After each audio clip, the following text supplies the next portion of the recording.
Hello student, Tapovan group of school તરફથી આપ સૌનું હાર્દિક સ્વાગત છે. કાલે આપણે પ્રથમ વિકલિત કસોટી પરના ક્વેશ્ચન જોયા હતા. આજે આપણે વાત કરીશું ફંક્શન ઇન્ક્રીઝિંગ અને ડિક્રીઝિંગ હોય ત્યારે તેની મહત્તમ અને ન્યૂનતમ મૂલ્ય કઈ રીતે મળે. સપોઝ કોઈ અંતરાલ પર પર્ટિક્યુલર, સપોઝ પ્રથમ શરૂઆત કરીએ. એફ એ ઇન્ક્રીઝિંગ ફંક્શન છે a ટુ b પર. આ અંતરાલમાં f એ વધતું વિધેય છે, એટલે કે તેનો ગ્રાફ છે કંઈક આ રીતે હશે.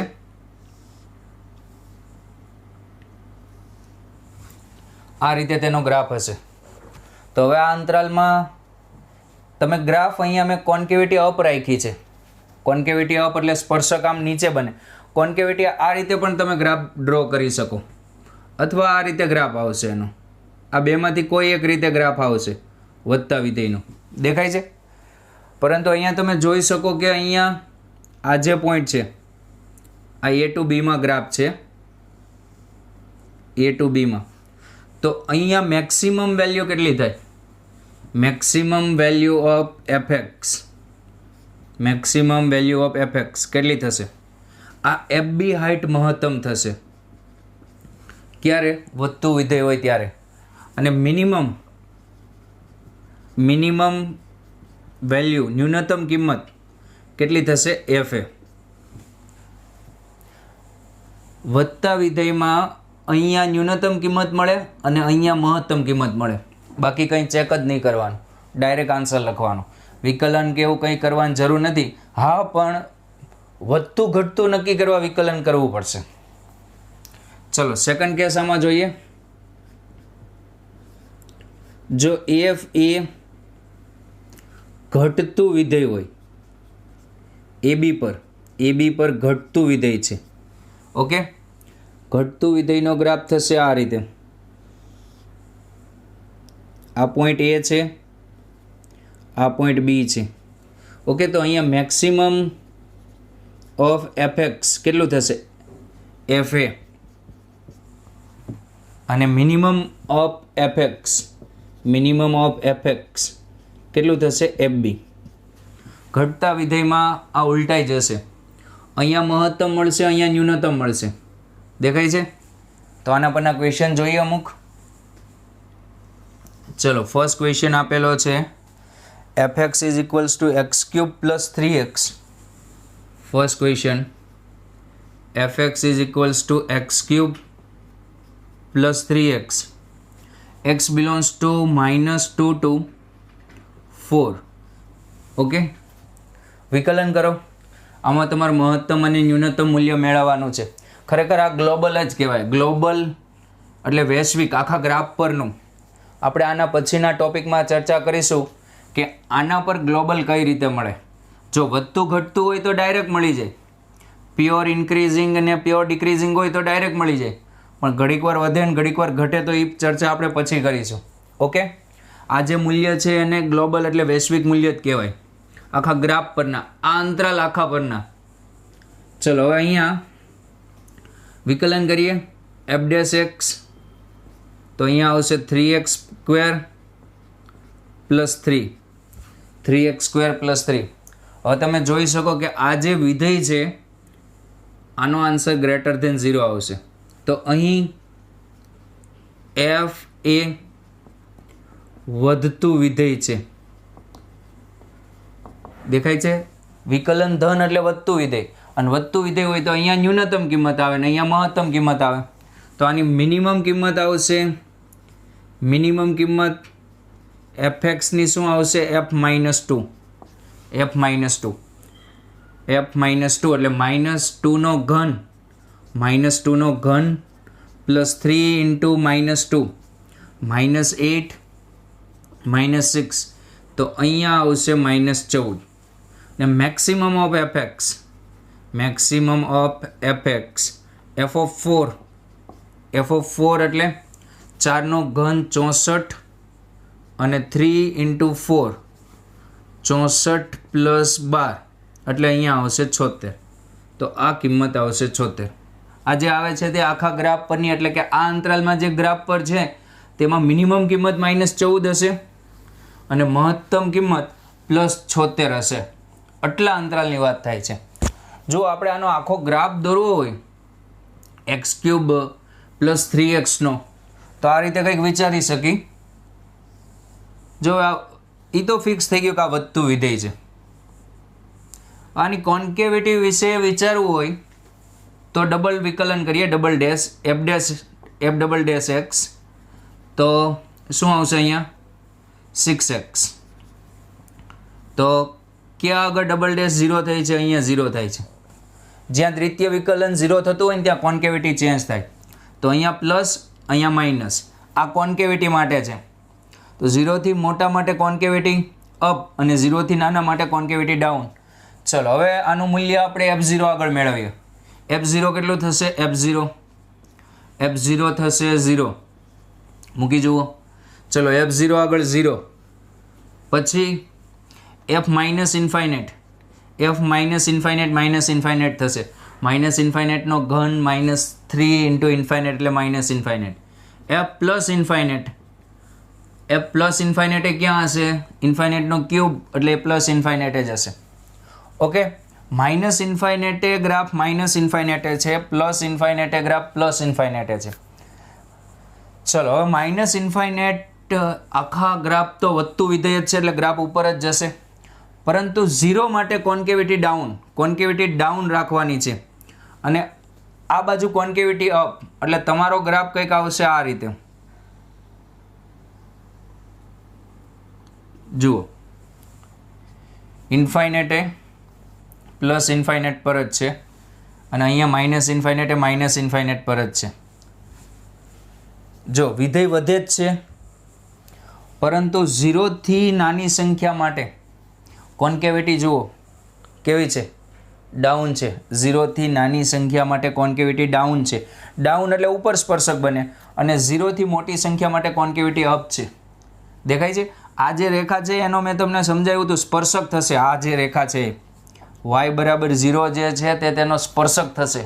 વિકલન જોઈ લો તમે, આ ડાયરેક્ટ તમને છેદતી દેખાય છે પણ આ વસ્તુ આનો શું હશે? સ્પર્શક હશે. x = y = 0 છે તે.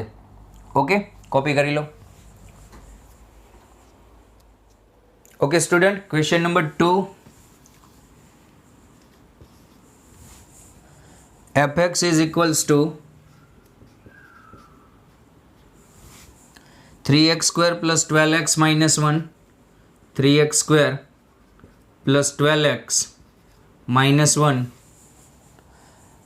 -1 less than or equals to x less than 2, and 37 - x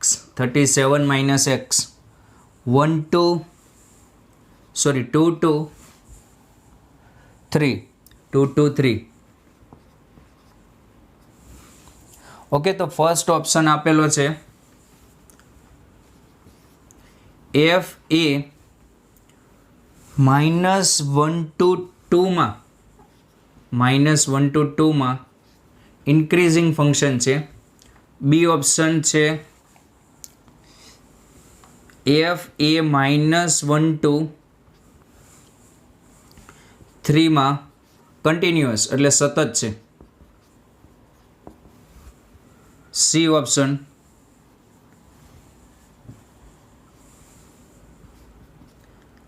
f'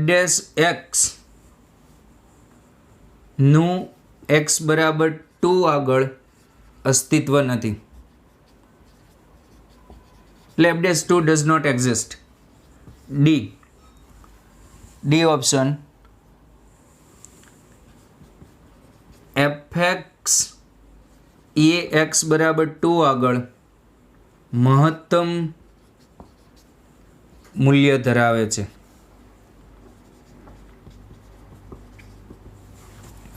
ચલો આમાં તમને હું સતત અને ડિફરન્શિબિલિટીની વાત કરી દઉં. તો સતત માટે જો વિધેય સતત હોય, આપણે આખા અંતરાલ પર ચેક કરવાનું છે, પરંતુ આખા અંતરાલ પર ચેક કરવાની જરૂર નથી. સતત એટલે એનો ગ્રાફ કન્ટિન્યુઅસ જ આવે.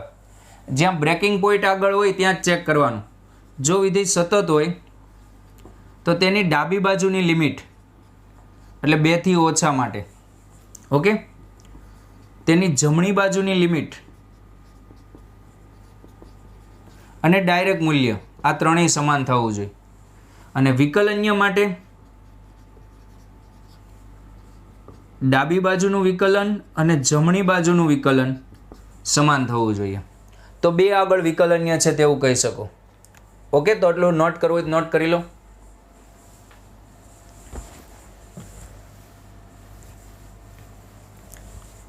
ચલો હવે પહેલો ક્વેશ્ચન જોઈએ. પહેલો ક્વેશ્ચન છે -1 to 2 માં વધતું વિધેય છે. વિકલન કરીએ આનું વિકલન કરશું એટલે f' આવશે 6x plus 12, 6x plus 12, okay, -1x2. ચલો પછી અહીંયા વિકલન કરો -1 2 to 3 માં, ઓકે. હવે પહેલું ચેક કરીએ, -1 થી 2 માં વધતું વિધેય છે. તો -1 થી 2 માં, તો અહીંયા -1 થી 2 માં આપણી પાસે f' શું છે? f' 6x plus 12. x ક્યાં છે? -1 થી 2 માં 6 વડે ગુણો, -6 થી 12 એડ કરો, 12 એડ કરો તો અહીંયા ક્યાં સુધી થઈ જશે? 24. તો અહીંયા f' જે છે તે પોઝિટિવ આવે છે, f' પોઝિટિવ આવે છે, માટે f એ વધતું વિધેય છે, માટે આ ઓપ્શન રાઈટ છે. ઓકે, ચલો બીજી વસ્તુ -1 થી 3 માં સતત છે. હવે જુઓ, આ જે ગ્રાફ છે તે પેરાબોલા થશે. પેરાબોલા તો સતત જ હોય, ખબર જ છે. અને આ જે ગ્રાફ છે તે લિનિયર થશે, તે પણ સતત જ હશે. પણ આપણે ચેક કરવાનું ક્યાં પોઈન્ટ આગળ? 2 આગળ.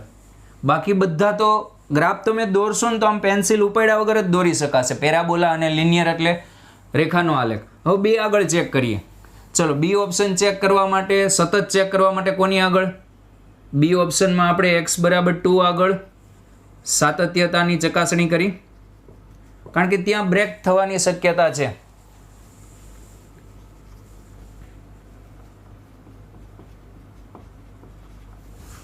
ચલો 3 વસ્તુ મેળવવાની, f2 plus, okay, f2 minus અને f2.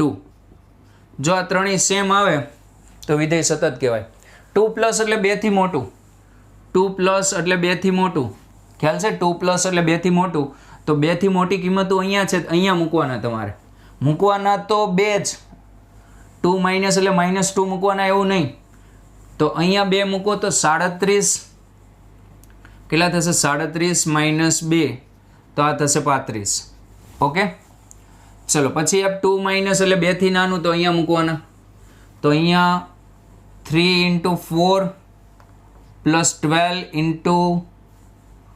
2 -1. ઓકે, તો આ કેટલા થશે? 24, 24 ને 12 36, 36 માઇનસ 1 35. અને f(2) એટલે ઇક્વલ્સ ટુની સાઇન ક્યાં છે? તો કે અહીંયા છે, તો એમાં પણ 2 મૂકી દો. તો 12 પ્લસ 24 માઇનસ 1 35. આ ત્રણેય સેમ થાય છે, f(2) પ્લસ f(2) માઇનસ, આ લિમિટ જ છે એક પ્રકારની, મેં ડાયરેક્ટ લખ્યું છે f2. આ ત્રણેય સેમ થાય છે, માટે x બરાબર 2 આગળ સતત છે. ચલો આપણે તો આખા અંતરાલ પર ચેક કરવાનું, આખા અંતરાલ પર. પણ મેં શું કીધું? 2 થી નાની કિંમતો માટે વક્ર કયો બને છે? 2 થી નાની કિંમતો માટે હું અહીંયા સ્થૂળ આકૃતિ દોરું તો 2 થી નાની કિંમતો માટે તમારે બને છે પેરાબોલા, એટલે એ બધું સતત જ થવાનું. અને 2 પછી બને છે રેખા, તો એ પણ સતત થવાની. આપણે ખાલી ચેક શું કરવાનું હતું? 2 આગળ. અહીંથી ગ્રાફ તૂટી નથી જતો ને તે, બાકી ગ્રાફ તો સતત જ હતો. ચલો પછી માટે f એ ક્યાં સતત છે? -1 to 3 માં આની મેથડ છે ચેક કરવાની, પણ તમને બેઝિક અંદાજો આવી જાય કે આ સતત એટલે આપણે 2 આગળ હવે ચેક કરવાનું રહ્યું માં સતત છે. ચલો સી ઓપ્શન ચેક કરીએ. આ પણ ઓપ્શન રાઈટ જ છે. સી ઓપ્શન f'2 નું અસ્તિત્વ નથી. તો f'2 પ્લસ મેળવીએ. f'2 પ્લસ 2 પ્લસ હવે વિકલનમાં મૂકવાનો. f' અહીંયા છે 2 પ્લસ એટલે અહીંયા જુઓ 2 પ્લસમાં કિંમત કેટલી છે -1 ડાયરેક્ટ જ છે.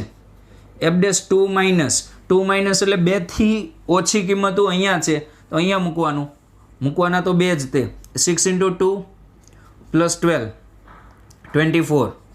તો અહીંયા f'2 plus is not equals to f'2 minus, માટે f'2 નું અસ્તિત્વ નથી. જો આની સ્પેશિયલ વ્યાખ્યા છે વિકલનીયતા ચેક કરવાની. આ મેથડ ડાયરેક્ટ આવી મેથડ ક્યારે વાપરી શકો ખબર? વિધેય સતત હોય ને તો જ. બાકી આની વ્યાખ્યા છે મોટી એવી, આ યુઝ નહીં કરવાનું. આ ડાયરેક્ટ આવું ક્યારે યુઝ કરી શકો? વિધેય કેવું હોવું જોઈએ? સતત હતું એટલે મેં આ વસ્તુ યુઝ કરી. ઓકે, તો આ રીતે શોર્ટકટમાં થઈ શકે. ચલો fx એ x બરાબર 2 આગળ કેવું મૂલ્ય ધરાવે છે? મહત્તમ. fx એ x બરાબર 2 આગળ મહત્તમ મૂલ્ય ધરાવે છે. ચલો હવે 2 આગળનું મૂલ્ય તો આપણી પાસે છે, કેટલું છે? 35. એ મહત્તમ છે એમ નક્કી કરવાનું છે. ચલો કઈ રીતે નક્કી કરશો કે 2 આગળ જ fx એ મહત્તમ મૂલ્ય ધરાવે છે? તો વધતું ઘટતું નક્કી કરીએ. જો અહીંયા -2 થી ગ્રાફ જ દોરી દે એટલે ખ્યાલ આવી જશે. ડી ઓપ્શન માટે. ચલો ડી ઓપ્શન માટે ચલો -1 મૂકો પહેલાં. f -1 એટલે 3 -12 -1. ઓકે, 3 -12 -1 એટલે અહીંથી 3 - 13 -10. f -1 પછી f2 તો આપણી પાસે હતું જ તે. f2 કેટલું હતું? 35. ઓકે, પછી f3 મેળવી લઈ. f3 એટલે 37 - 3 એટલે 34. ગ્રાફ દોરીએ. આપણે આકાર ખબર છે, નકર આટલી કિંમતોથી ગ્રાફ ન દોરાય. f -1 -10 છે તો -10 અંદાજિત અહીંયા ક્યાંક લઈ લો. f -1. ઓકે, આ -1 -10. પછી વિધેય વધે છે. ક્યાં સુધી વધે છે દેખાય છે? -1 થી 2 માં મેં સાબિત કરી દીધું કે વધે છે. 2 સુધી વધે છે. અને 2 થી 3 માં જુઓ વિકલન ઋણ છે. 2 થી 3 માં વિકલન ઋણ છે એટલે ત્યાં વિધેય ઘટશે. ચલો -1 આગળ -10 હતો ગ્રાફ, પછી 2 આગળ 34 જતો રહેશે. આ 1 સમજો ને આ 2 સમજો, તો 2 આગળ ગ્રાફ જતો રહેશે 34. ઓકે, x અક્ષને ક્યારે છેદશે એ મેળવવું હોય તો પણ મેળવી શકો, પરંતુ આપણે 2 આગળ ગ્રાફ 34 જોતો છે, બીજી આપણે ચર્ચા નહીં કરીએ. ચલો 2 આગળ આ કઈ હાઈટ? 34ની. પછી અહીંથી વિધેય ઘટવાનું ચાલુ થશે. દેખાય છે? f2 2 આગળ 35 જતો રહેશે ગ્રાફ, અને પછી 3a 34 હશે તો 3a આમ ઘટવાનું ચાલુ કરશે. દેખાય? 2 થી નાની સંખ્યા માટે દ્વિઘાત હતી, દ્વિઘાતનો આલેખ પેરાબોલા આવે. તો જુઓ સૌથી ઊંચું પોઈન્ટ ક્યાં થશે? x બરાબર 2 આગળ મેક્સિમમ થશે સૌથી ઊંચું પોઈન્ટ. તો આ વસ્તુ પણ સત્ય છે. ઇન શોર્ટ આપણે થોડા કન્સેપ્ટ ક્લિયર કરતા હતા આ ક્વેશ્ચનમાં. નેક્સ્ટ ક્વેશ્ચન જોઈએ. Next question fx equals to sin x minus x. fx equals to sin x minus x. x belongs to 0 to π/2. Okay, ચલો 0 to π/2 વિકલન કરીએ. મહત્તમ ન્યૂનતમ મેળવવાનું છે. f' cos x minus 1. cos x minus 1. ચલો cos x minus 1 માં cos x નાનું થશે તો આ ઋણ થશે. દેખાય છે? આ વસ્તુ કેવી થવાની? Less or equals to 0. In short આ ઘટતું વિધેય થશે. તો મહત્તમ કિંમત ક્યાં આવશે? ઘટતું વિધેય હોય તો મહત્તમ કિંમત પહેલાં આવી જાય. Maximum of fx equals two f0. f0 એટલે કેટલું થશે? sin 0 minus 0 0. ઓકે, ચલો minimum of fx. Minimum of fx minimum ક્યાં આવશે એફ પાઈ બાય 2 એ મિનિમમ કિંમત આવશે એફ પાઈ બાય 2 એ sine pi by 2 minus pi by 2 in short 1 minus pi by 2. Okay, copy. Okay student, next થિયરીમાં આપણે second derivative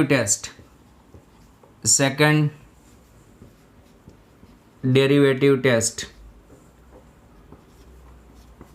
આના વિશે ડિસ્કશન કરશું. ખરેખર ટેક્સ્ટ બુકમાં દ્વિતીય વિકલિત કસોટી સુધી જ આપેલું છે, પરંતુ nth ડેરિવેટિવ ટેસ્ટ સુધી અવેલેબલ છે. n વિકલન સુધી તમે આ મહત્તમ ન્યૂનતમ નક્કી કરી શકો. ઓકે, સૌ પ્રથમ એક ગ્રાફ જોઈએ આપણે. જેમ કે આ ગ્રાફ છે, આ ગ્રાફ આપેલો છે. અહીંયા x બરાબર a અને આ છે x બરાબર b. ઓકે, x બરાબર a અને x બરાબર b. તો પ્રથમ વિકલિત કસોટીમાં તો શું હતું? પ્લસનું માઇનસ થાય વિકલન એટલે મહત્તમ, અને માઇનસનું પ્લસ થાય એટલે ન્યૂનતમ. પરંતુ અહીંયા બે વિકલન કરવા પડશે. બીજા વિકલન પરથી આપણે નક્કી કરશું. ચલો, પહેલી વસ્તુ તો અહીંયા બે જ પોઈન્ટ આવ્યા છે, એવું જરૂરી નથી. આ બે પોઈન્ટ કઈ રીતે આવે? પ્રથમ વિકલનને શું મૂકવાનું? 0 મૂકવાનું. ચલો, y બરાબર fx આપેલું છે. ઓકે, તમે આનું વિકલન કર્યું f ડેશ x અને f ડેશ x બરાબર 0 મૂક્યા તો તમને બે બિંદુ મળ્યા. ક્યાં બે બિંદુ મળ્યા? a અને b. f ડેશ x બરાબર 0 અથવા f ડેશ x અવ્યાખ્યાયિત થાય તે બિંદુ પણ અહીંયા લઈ લેવાના. એવું નથી ખાલી 0 વાળા જ લેવાના. એટલે બે બિંદુએ જુઓ, ગ્રાફમાં બે બિંદુએ વિકલન 0 થાય છે. હવે તમારે દ્વિતીય વિકલન પરથી નક્કી કરવાનું કે ત્યાં મહત્તમ છે કે ન્યૂનતમ. ચલો, દ્વિતીય વિકલન કરો અને એમાં જે આ કિંમત આવી ને, આ કિંમત ક્યારે આવી હતી? પહેલા વિકલનને 0 મૂક્યું હતું. પહેલા વિકલનને 0 મૂકતા જે કિંમતો આવે એ 1 બાય 1 દ્વિતીય વિકલનમાં મૂકવાની. ચલો, દ્વિતીય વિકલનમાં મેં એ મૂકી દીધા. હવે દ્વિતીય વિકલન શું દર્શાવે? કોન્કેવિટી એટલે ઉપર સ્પર્શક બને છે કે નીચે સ્પર્શક બને છે. જેમ કે એ આગળ ઉપર સ્પર્શક બનશે. ઉપર સ્પર્શક બનતા હોય તો કોન્કેવિટી ડાઉન હોય, અને કોન્કેવિટી ડાઉન હોય તો દ્વિતીય વિકલન ઋણ આવે. જો દ્વિતીય વિકલન ઋણ આવે તો આલેખમાં કઈ કિંમત દેખાય છે? x બરાબર a આગળ f a સ્થાનીય મહત્તમ એટલે લોકલ મેક્સિમા, સ્થાનીય મહત્તમ કિંમત ધરાવે છે. ઓકે, ચલો પછી બી મૂકો. સપોઝ તમે બી મૂકો તો બી આગળ દ્વિતીય વિકલન ચેક કરો એટલે એની કોન્કેવિટી ચેક કરો. કોન્કેવિટી અપ છે. કોન્કેવિટી અપ એટલે દ્વિતીય વિકલન ધન. તો x બરાબર બી આગળ f a સ્થાનીય ન્યૂનતમ મૂલ્ય ધરાવે છે. ઓકે, ટેકનિક ખબર પડી? સિમ્પલ. f ડેશ x બરાબર 0 લેવાનું. x બરાબર c1 c2 c3 જે આવે એ દ્વિતીય વિકલનમાં મૂકવાના. અને દ્વિતીય વિકલન ધન આવે તો ન્યૂનતમ, દ્વિતીય વિકલન ઋણ આવે તો મહત્તમ. આ કિંમતું નથી. કિંમતું તો કઈ રીતે? મહત્તમ કિંમત કેટલી? તો કે fa, રકમથી જ કિંમત મળશે. ન્યૂનતમ કિંમત કેટલી? તો કે fb. ઓકે, આ સેકન્ડ ડેરિવેટિવ ટેસ્ટ સ્થાનીય મહત્તમ અને સ્થાનીય ન્યૂનતમ નક્કી કરવા માટેની. ઓકે, હવે nth ડેરિવેટિવ ટેસ્ટ જોઈએ. nth derivative test. ચલો, આમાં એ જ પ્રોસેસ છે, સેમ ટુ સેમ. પહેલી વસ્તુ શું કરવાની? f ડેશ x બરાબર 0 મૂકવાનું. f ડેશ x 0 મૂકવાનું. જો f ડેશ પછી દ્વિતીય વિકલન કરવાનું, અને જે કિંમત આવે એ દ્વિતીય વિકલનમાં મૂકી દેવાની. અહીંયા હું દર્શાવતો નથી, પરંતુ તમારી કિંમત અહીંયા મૂકી દેવાની. જો f ડેશ x બરાબર 0 આવે અને દ્વિતીય વિકલન ધન આવે તો અહીંયા કેવું થશે? ધન આવે તો સ્થાનીય ન્યૂનતમ, તમે લખજો સ્થાનીય ન્યૂનતમ. દ્વિતીય વિકલન ઋણ આવે તો અહીંયા સ્થાનીય મહત્તમ, અહીંયા સ્થાનીય મહત્તમ. ઓકે, ચલો કદાચ એવું બને કે દ્વિતીય વિકલન 0 આવી જાય, દ્વિતીય વિકલન 0 આવી જાય. શું થાય? દ્વિતીય વિકલન 0 આવી જાય તો આપણે ત્રીજું વિકલન કરવાનું, અને ત્રીજું વિકલન જો 0 ન હોય, રેડી, તો તમે જે બિંદુ મૂક્યું હોય, ધારો કે તમે અહીંયા એ બિંદુ મૂકેલું છે, તો તે બિંદુ પાસે સ્થાનીય મહત્તમ કે ન્યૂનતમ કિંમત ન મળે. ઇન શોર્ટ ત્યાં કોન્કેવિટી ચેન્જ થતી હોય. જુઓ, જેમ કે અહીંયા આ ગ્રાફ છે, આ ગ્રાફમાં અહીંયા એની કોન્કેવિટી ચેન્જ થાય છે. કોન્કેવિટી ક્યારે ચેન્જ થાય? કે દ્વિતીય વિકલન પોતાની સાઇન બદલે, અને એને પોઈન્ટ ઓફ ઇન્ફ્લેક્શન કહેવાય. ઓકે, તો અહીંયા લખી રાખજો કે જો ત્રીજું વિકલન 0 ન થતું હોય તો તમારે દ્વિતીય વિકલનની સાઇન જોવાની. જો દ્વિતીય વિકલન નિશાની બદલે તો તે બિંદુને પોઈન્ટ ઓફ ઇન્ફ્લેક્શન કહે છે. ચલો, જો ત્રીજું વિકલન 0 થઈ જાય,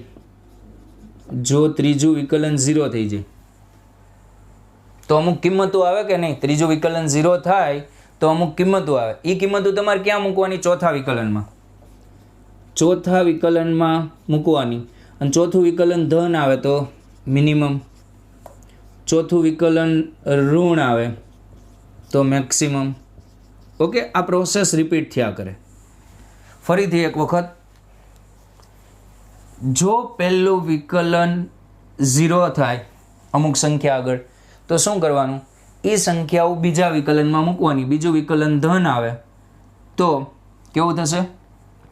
ન્યૂનતમ. બીજું વિકલન ઋણ આવશે તો મહત્તમ. ઓકે, તો અહીંયા જ દાખલો પૂરો થઈ જાય. પણ વાત આવે જો બીજું વિકલન 0 થઈ જાય તો તમારે ત્રીજું વિકલન કરવાનું. અને ત્રીજું વિકલન 0 ન થાય તો અહીંયાથી અટકાવી દેવાનું. સ્થાનીય મહત્તમ કે ન્યૂનતમ મળે નહીં. અને જો ત્રીજું વિકલન 0 થાય તો તમને અમુક કિંમતો આપે, અવયવ આપે, બીજ આપે કે નહીં? એ બીજ કયા વિકલનમાં મૂકવાના? ચોથા વિકલનમાં. રેડી? ચોથા વિકલનમાં પાછી આ જ પ્રોસેસ. ધન હોય તો ન્યૂનતમ, ઋણ હોય તો મહત્તમ.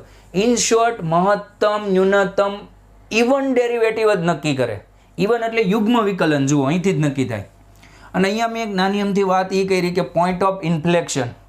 પોઈન્ટ ઓફ ઇન્ફ્લેક્શન કોને કહેવાય? કે જ્યાં દ્વિતીય વિકલન પોતાની નિશાની બદલે, એટલે ત્યાં કોન્કેવિટી ચેન્જ થાય. જેમ કે, તો તેને પોઈન્ટ ઓફ ઇન્ફ્લેક્શન કહેવામાં આવે છે. ઓકે, કોઈ એક ઉદાહરણ દ્વારા આપણે સમજીએ. જેમ કે fx બરાબર x³ છે. ઓકે, વિકલન કરો. f' બરાબર 3x², f"x equals to 6x.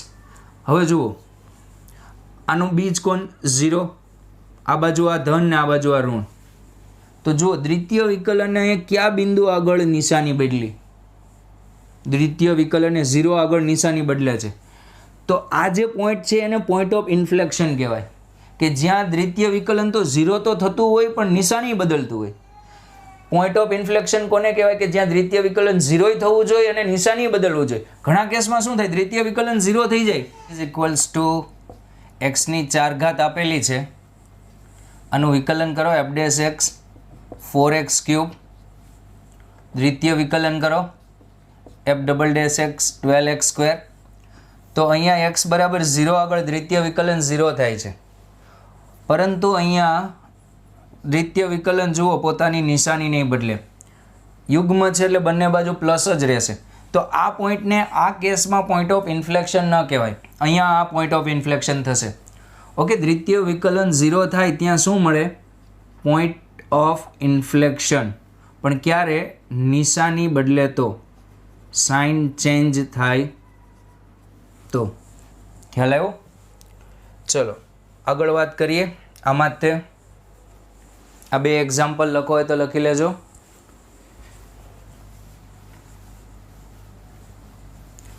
ચલો, આ તો nth ડેરિવેટિવ ટેસ્ટ. હવે વાત કરીએ આપણે વૈશ્વિક મહત્તમ ને વૈશ્વિક ન્યૂનતમની. ગ્લોબલ મિનિમમ और global maximum. Global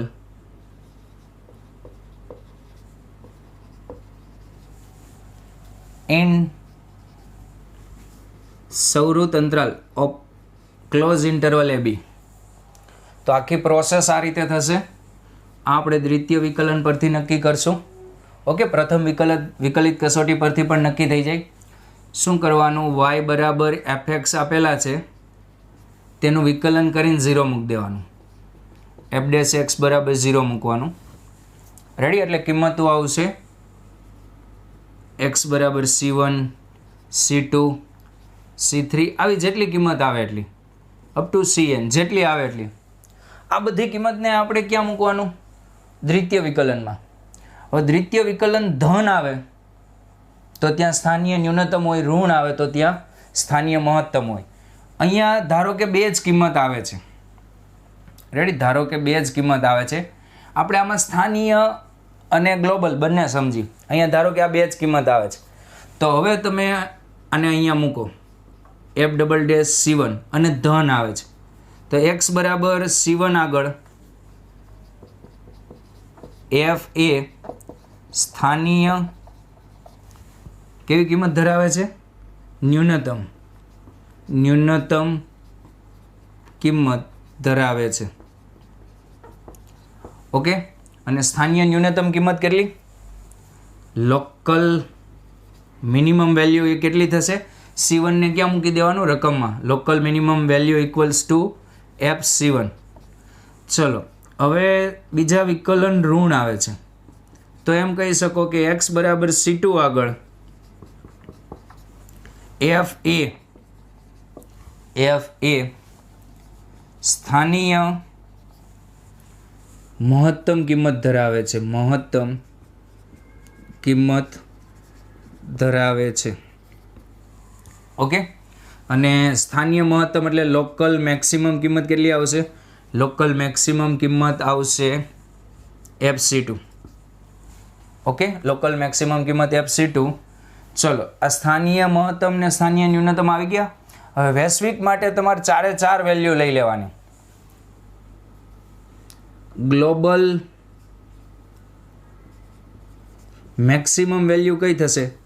global maximum value તો કે fc1, fc2 અને આ કિંમતો પણ રકમમાં મૂકવાની, fa અને fb. આ ચારમાંથી જે સૌથી મહત્તમ તે સ્થાનીય મહત્તમ. ચલો, ગ્લોબલ મિનિમમ. તો આ ચારમાંથી જે મિનિમમ તે સ્થાનીય વૈશ્વિક મિનિમમ કિંમત, ન્યૂનતમ કિંમત થશે. f of a, f of b. Okay, અને આ જે વસ્તુ છે સૌરૃત અંતરાલ પર જ ટેક્સ્ટ બુકમાં આપેલું છે, પરંતુ વૈશ્વિક મહત્તમ ને વૈશ્વિક ન્યૂનતમ તમે વિવૃત અંતરાલ આપેલો હોય તો પણ નક્કી કરી શકો. ખ્યાલ આવે? જો રકમમાં તમને ટેક્સ્ટ બુકમાં ખાલી વિવૃત આપે તો વૈશ્વિક નક્કી કરવાની જરૂર નથી, સ્થાનીય જ નક્કી કરી દેવાના. સ્થાનીય તો અહીંથી જ નક્કી થઈ જાય છે. હવે જો વિવૃત અંતરાલ આપ્યો હોય, વિવૃત અંતરાલમાં થોડો ચેન્જ છે. છેલ્લે અમુક કેસમાં કિંમતો નથી મળતી. પહેલાં કોપી કરી લો.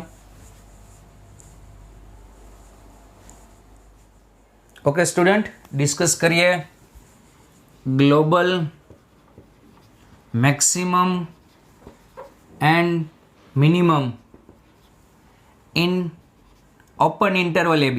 જો કે ટેક્સ્ટ બુકમાં ઓપન ઇન્ટરવલ પરના ક્વેશ્ચન નથી. તો અહીંયા તમારે સેમ પ્રોસેસ જ થશે. y બરાબર fx આપેલું છે, f ડેશ x બરાબર 0 મૂકી દેવાના. ઓકે, x બરાબર જે આવે તે c1 c2 c3 જેટલા આવે તેટલા. તો મેક્સિમમ કિંમત ગ્લોબલ મેક્સિમમ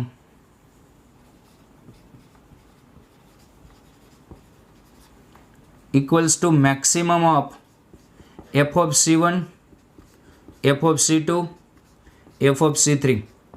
આ કિંમતો નહીં મૂકવાની એ અને બી, કારણ કે તે અંતરાલમાં છે જ નહીં. ગ્લોબલ મિનિમમ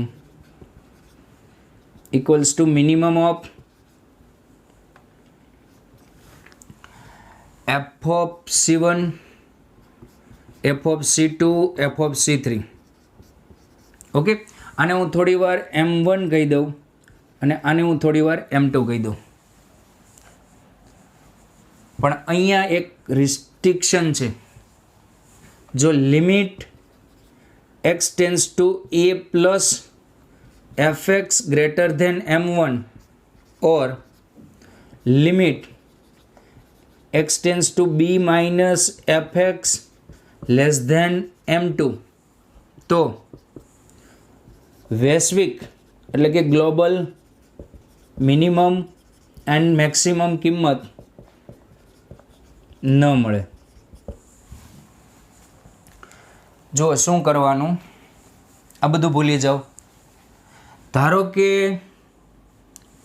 x બરાબર તમારે વિકલન 0 મૂકતા f ડેશ x બરાબર 0 લીધું અને ત્યારે તમારી કિંમત આવી 2 3 4, f2 5 આવ્યા અને અંતરાલ આપેલો છે 3 થી 4 અથવા 3 થી 6. ચલો f2 5 આવ્યા, f3 6 આવ્યા, બે જ કિંમત રાખી. રેડી? તો હવે અહીંયા લિમિટિંગ વેલ્યુ લેવાની. Limit x tends to 3 plus 3ની જમણી બાજુ, આ કિંમત 7 આવે છે. Limit x tends to 6 minus અને આ કિંમત 4 આવે છે. ઓકે, તો હવે તમે અહીંયા જુઓ, મહત્તમ કિંમતનું પહેલાં વિચારીએ. આમાં મહત્તમ કોણ? મહત્તમ 6. અને જો અહીંયા મહત્તમ 6 હોય અને 6 કરતાં મહત્તમ આમાં આવી જાય તો વૈશ્વિક મહત્તમ કિંમત ન મળે. સમજો વ્યવસ્થિત. અહીંયા મહત્તમ કેટલી હતી? 6.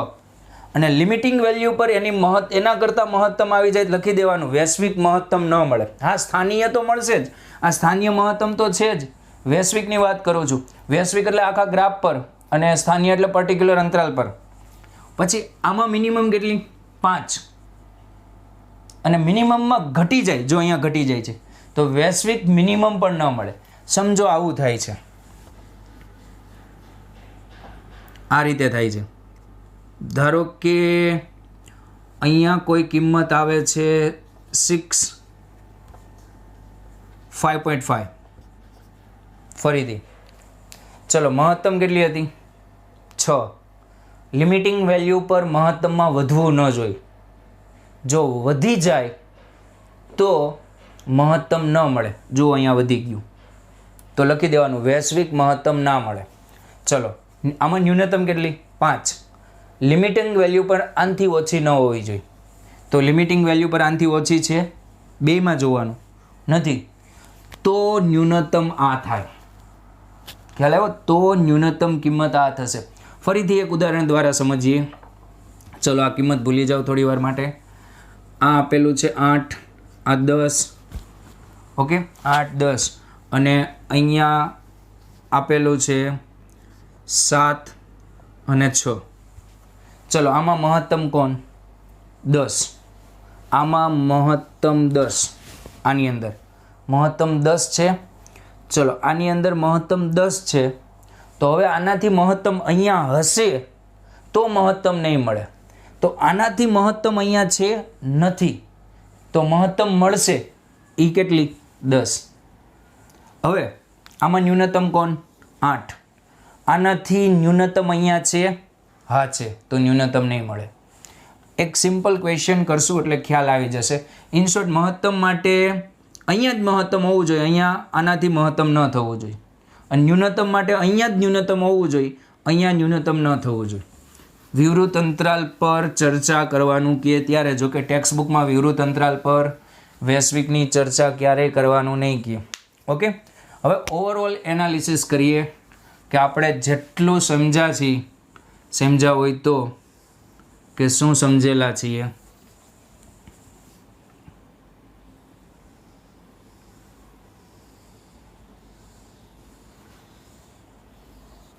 ઓકે, ચલો, આ તમારો ગ્રાફ છે આખા ફંક્શનનો.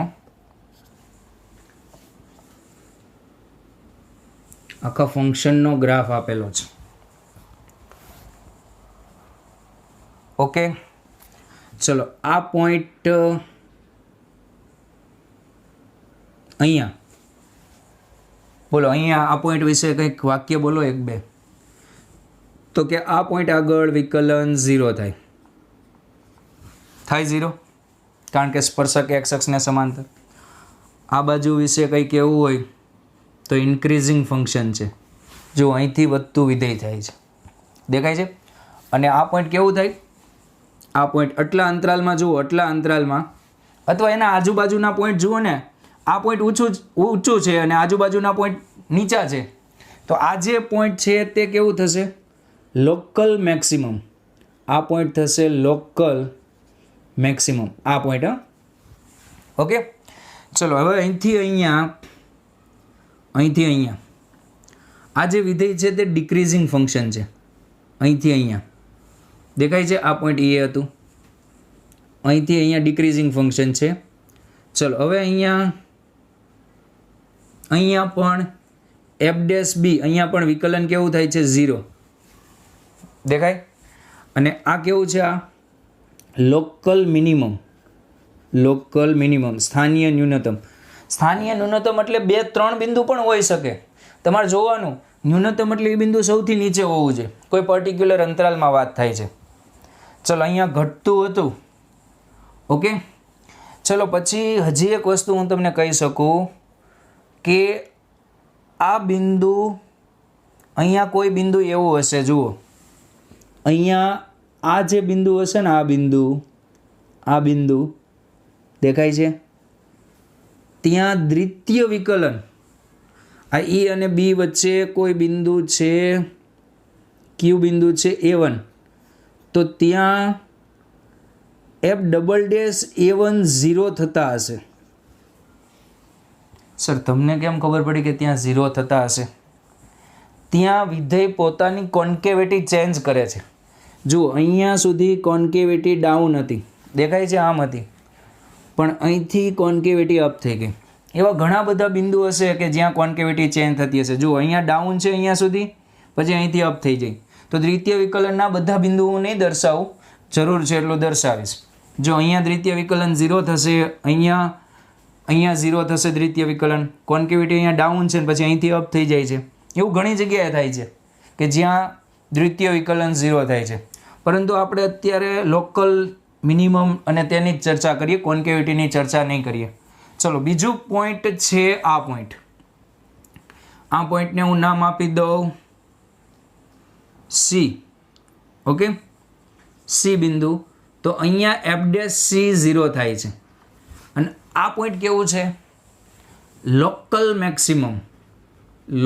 મેક્સિમમ. આ અંતરાલમાં સ્થાનીય મહત્તમ કહેવાય. ચલો, આ પોઈન્ટ, હા, અને અહીંથી આ ઇન્ક્રીઝિંગ, પછી અહીંથી આ ડિક્રીઝિંગ. આ પોઈન્ટને હું D કહી દઉં. તો અહીંયા પણ f'(d) શું થશે? 0. અને આ જે પોઈન્ટ છે તે કેવું છે? Local minimum. ફરીથી પાછું ઇન્ક્રીઝિંગ. આ ઇન્ક્રીઝિંગ ડિક્રીઝિંગ એટલે પ્રથમ વિકલનની સાઇન હોય.